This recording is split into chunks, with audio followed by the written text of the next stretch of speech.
हर हर Mahadev friends, सभी को राधे राधे। तो प्लीज आज हम सुनाएंगे शिव चर्चा कथा। तो प्लीज आप लोग जरूर सुनिएगा और अच्छा लगे तो लाइक सब्सक्राइब जरूर करिएगा। शिव कथा। सुमित अपनी बहू और बेटे के साथ रहती थी। महादेव को गुरु मानकर उनका पूजन किया करती थी। कहीं भी महादेव का चर्चा भजन पूजन होता वो अवश्य जाती, चाहे उस पूजन में बुलाया जाए या नहीं। यह बात सुमित की बहू को बिल्कुल पसंद नहीं थी। उनकी सासू माँ बिना बुलाए कहीं भी किसी के घर आंगन में जाए। सुमति की बहू सुशीला रोज अपने पति रामू से शिकायत करती, कहती अपनी माँ दिन भर यहाँ वहाँ घूमती रहती है, जहाँ नहीं बुलाया जाता है वहाँ भी बिना बुलाए चली जाती है। मैं यहाँ दिन भर घर के कामों में उलझी रहती हूँ और वो घूमती रहती है।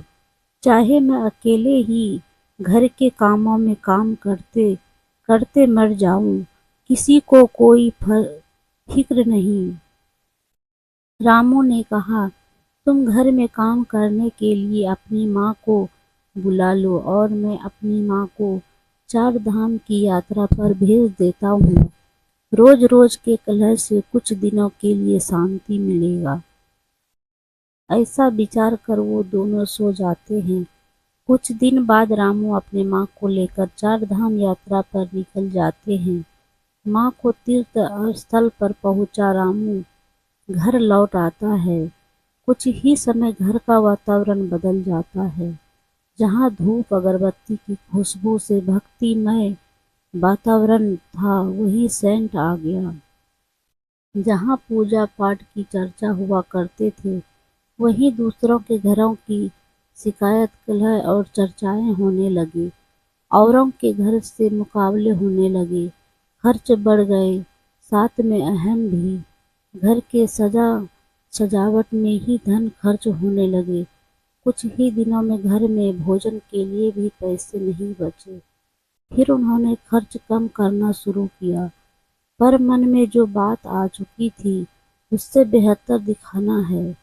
वो उसके सोचने समझने के विवेक पर कब्जा कर लेते हैं। उस गांव के चोर के मन में आया, जरूर इसने कोई खजाना पाया है, तभी अचानक से इसके घर में तरक्की हो रही है, नहीं तो इतने दिनों से तो सामान्य इंसान ही थे, अचानक कैसे बदल गए। रात्रि को चोर उसके घर आकर वस्तु चुरा कर ले गया और उस गांव को छोड़कर कहीं और अन्यत्र चले गए। एक वर्ष बाद सुमित अपने पुत्र का इंतजार करने लगी। कब पुत्र आकर घर वापस लेकर जाएगा।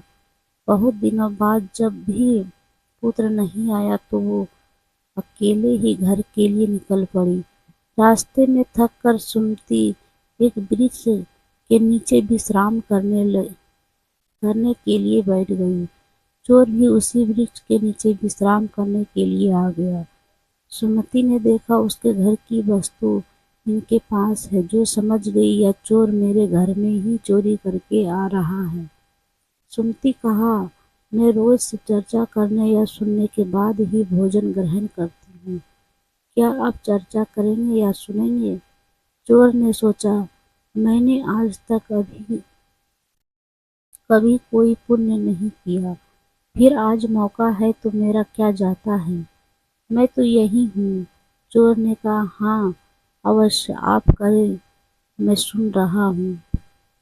सुमति ने शिव चर्चा आरंभ किया और समापन के साथ ही चोर के मन में गलती का आभास हो गया और वो सुमति के चरणों में गिरकर माफी मांगने लगा और कहता है, माँ मैं एक चोर हूँ। मेरे गांव में रामू नाम के साहूकार के घर चोरी करके आ रहा हूँ।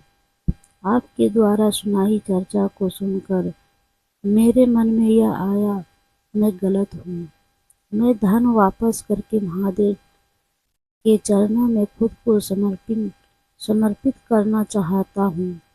सुमति ने कहा, तुम मेरे घर चलो, मुझे घर छोड़कर तुम साहूकार के घर चले जाना। चोर और साहूकार जब एक घर पहुंचे तो देखते हैं बहू बेटे का रो रो कर बुरा हाल है।